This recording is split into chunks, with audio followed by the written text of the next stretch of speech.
nagbababa upang magtaas. Ang Panginoon ay nagpapadukha at nagpapayaman.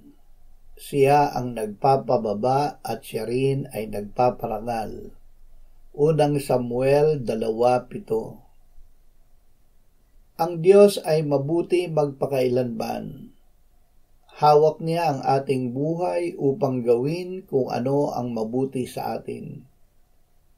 Gawin man niya tayong dukha o mayaman, mababa o mataas, siya ay dapat nating pasalamatan at papurihan.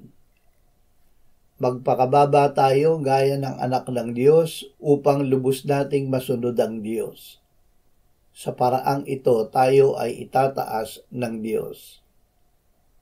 Ama, gisingin mo kami kung kami ay iyong ibinababa upang masunod namin ang ibig mo na aming gawin, hindi sa pamamagitan ng aming sarili, kundi tanging sa pamamagitan ng iyong anak na si Jesus. Amen.